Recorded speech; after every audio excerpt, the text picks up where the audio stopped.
Deputy CM Keshav Prasad Maurya pointers. Currency नीति और 2000 के नोटबंदी पर बोले डिप्टी सीएम केशव प्रसाद मौर्य। भ्रष्टाचारी नहीं चाहते 2000 का नोट बंद हो, नोटबंदी का फैसला लिया जाए, सस्ता मकान मिले, नल से जल मिले। कर्नाटक हार की समीक्षा की जा रही है। लोकसभा चुनाव से पहले यूपी नगर निकाय में बम्पर सफलता मिली है। आगामी लोकसभा चुनाव में 80 की 80 सीट भाजपा जीते, ऐसे रास्ते तैयार किए जा रहे हैं। 2000 की नोटबंदी को पीएम मोदी के करप्शन मुक्त भारत के लिए डिप्टी सीएम केशव प्रसाद मौर्य ने बताया बड़ा कदम। 2000 रुपए के नोटबंदी पर बोले डिप्टी सीएम, 2000 का नोट के बंद होने से देश में करप्शन कम होगा। डिप्टी सीएम ने कहा, 2000 के नोट के चलन से बाहर होने से सबसे ज्यादा भ्रष्टाचारी लोग परेशान हैं। डिप्टी सीएम बोले, मैं पीएम मोदी के इस फैसले की सराहना करता हूं। यूपी के डिप्टी सीएम केशव प्रसाद मौर्य का करप्शन पर वार। जल जीवन मिशन में गड़बड़ी पर डिप्टी सीएम सख्त। डिप्टी सीएम ने टास्क फोर्स की गठित। टास्क फोर्स 10 गांव में पहुंचकर करेगी गड़बड़ी की जांच। पावर कॉरपोरेशन की गड़बड़ी पर बोले डिप्टी सीएम, पावर कॉरपोरेशन में बड़ी गड़बड़ी की शिकायत मिल रही है, जांच होगी और जो भी दोषी होगा वह दंड पाएगा। डिप्टी सीएम केशव प्रसाद मौर्य ने कहा, यूपी में भारी भरकम निवेश आ रहा है। देश में यूपी को नंबर 1 बनाने में यह बड़ा कदम है। पीएम मोदी की अगुवाई में हम 5वीं बड़ी अर्थव्यवस्था के रूप में स्थान बनाने में कामयाब हुए हैं। जापान में राष्ट्रपिता महात्मा गांधी की प्रतिमा का स्थापित होना सराहनीय है और यह दुनिया में देश के कद को बताता है। 100 घंटे में 100 किलोमीटर सड़क बनाकर तो कीर्तिमान स्थापित किया ही गया है। पिछले 9 वर्ष में से एनएचएआई में रिकॉर्ड काम हुआ है। पहले बिजली आती नहीं थी, अब जाती नहीं थी। ये कमल के फूल के खिलने का ही परिणाम है। सभी पत्रकार मित्र, पहला तो मैं ये बता दूं, आज जिले में मुझे आने का मौका मिला है और चूँकि भारतीय जनता पार्टी का कार्यकर्ता हूँ, तो सबसे पहले भारतीय जनता पार्टी का जो हमारा जिला कार्यालय है, वो हमारा कार्यालय नहीं बल्कि कार्यकर्ता के नाते मैं उसे अपना मंदिर मानता हूँ। तो पहले मंदिर पर गया और अपने सभी पार्टी के कार्यकर्ताओं के साथ, सभी जनप्रतिनिधियों के साथ बैठक करके, उनके साथ संवाद करके 2023 नगर निकाय के चुनाव में बुलंदशहर सहित उत्तर प्रदेश में ऐतिहासिक विजय की उनको बधाई दिया हूं और 2024 में बुलंदशहर सहित पूरे प्रदेश में कमल खिलाने का आह्वान किया हूं।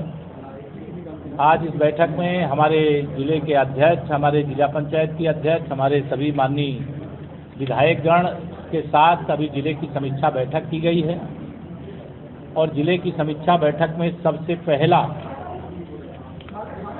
कार्य जो मुझे आज करने का मौका मिला है, उसमें जो उत्तर प्रदेश के अभूतपूर्व मुख्यमंत्री के रूप में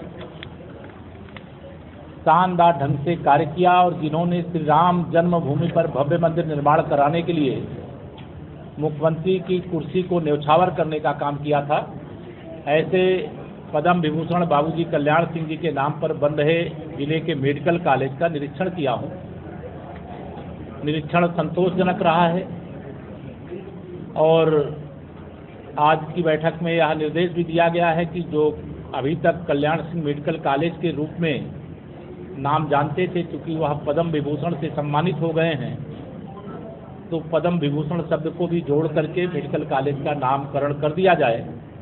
और यह भारतीय जनता पार्टी की डबल इंजन सरकार ही है कि एक जनपद एक मेडिकल कॉलेज के लक्ष्य के क्रम में बुलंदशहर का भी मेडिकल कॉलेज बनकर के लगभग तैयार हो गया है और यह जो सत्र है आने वाला, इसमें मेडिकल की पढ़ाई भी वहाँ पर शुरू हो जाएगी। दूसरा, जनपद के विकास की दृष्टि से विस्तार से समीक्षा करने के बाद, चाहे वह किसानों से जुड़ा मामला हो, चाहे गरीबों से जुड़ा मामला हो, चाहे मजदूरों से जुड़ा मामला हो, चाहे महिला सशक्तिकरण से जुड़ा मामला हो, सभी विषयों पर विस्तार से समीक्षा करने के बाद आज यह निर्देश दिया गया है, जो सरकार की मंशा के क्रम में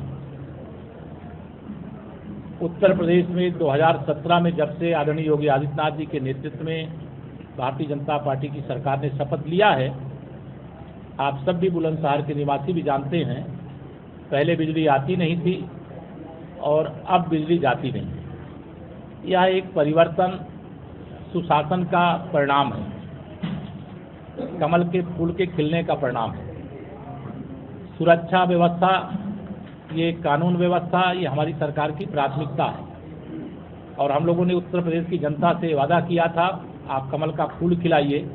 ये कमल का फूल नहीं बल्कि 25 करोड़ प्रदेशवासियों की सुरक्षा का कवच है और उसके क्रम में लोगों ने अपना आशीर्वाद दिया। लगातार दूसरी बार भी सरकार बनी और 2023 के नगर निगम में तो हम लोगों को 17 की 17 सीटें यह प्राप्त हुई हैं। यहाँ जनपद में विशेष तौर से जो जल जीवन मिशन के अंतर्गत हर घर नल से जल पहुँचाने का अभियान है, उसमें कुछ शिकायतें आई थी, उसके लिए एक टास्क फोर्स के गठन का निर्देश दे दिया गया है और हर विधानसभा के कम से कम 10 गांव में वह टास्क फोर्स निरीक्षण करेगी। जहां पाइपलाइन डालना है, 1 मीटर नीचे डालने का काम और टेस्टिंग के बाद जैसे सड़क पहले थी उसी तरह से बनाने का काम। लेकिन जब तक पहले जैसी सड़क बनाने का काम नहीं पूरा हो जाता है, तब तक आवागमन के योग्य बनाने का काम संबंधित कंपनियों का है। इसके लिए भी निर्देश दिए गए हैं। नगरीय क्षेत्र में जो बुलंदशहर विकास प्राधिकरण है, यहाँ पर भी जो सीवर लाइन पड़ रही है, जो पीएनजी की लाइन पड़ रही है, उसके कारण से भी जो आवागमन को लेकर के समस्या है, उसको भी विशेष ध्यान देने के लिए निर्देश दिया गया है। जनपद के अंदर जितने भी चारागाह की जमीनें हैं या चकमार्ग हैं, अगर उन पर अवैध कब्जा है तो उनको खाली कराने और खाली करा करके विशेष तौर से वह गौवंश के लिए, चारे के उत्पादन के लिए, उनके रखरखाव के लिए उपयोग करने। जो हमारे तालाब हैं, उन तालाबों पर भी कुछ लोगों ने अवैध रूप से कब्जे किए थे। आज यह भी निर्देश दिया गया है कि जिन तालाबों पे, चारागाह की ज़मीनों पर किसी गरीब का कब्जा है तो उसको कोई वैकल्पिक व्यवस्था दे करके उसे खाली कराया जाए। लेकिन अगर किसी भूमाफिया ने कब्जा किया है तो उसके को एक सूचना दे करके फिर अगर ज़रूरत पड़े तो उसके खिलाफ कठोर कार्रवाई भी किया जाए, यह भी निर्देश दिया गया है।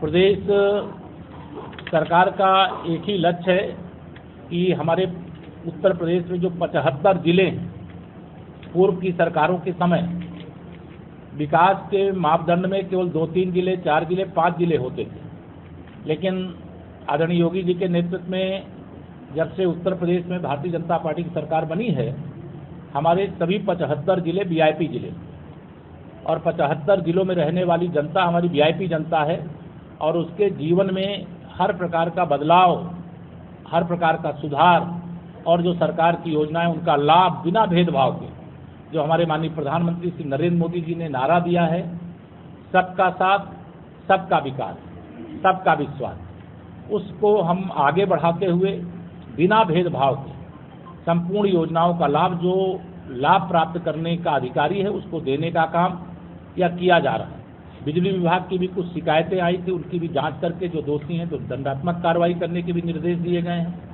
सभी विभागों से जिले में बहुत सारे नवाचार के कार्य हुए और जिन अधिकारियों ने, जिन विभागों ने इसके लिए अच्छा काम किया है, मैं उनकी प्रशंसा करता हूं, उनको बधाई देता हूं और यह आह्वान भी करता हूं कि पूरे जिले को हर क्षेत्र में नंबर 1 बनाने का वह प्रयास करें और यह क्षमता जिले की जनता के आशीर्वाद से यहाँ जो भी अधिकारी कर्मचारी तैनात हैं वो सब लोग अच्छा कर सकते हैं।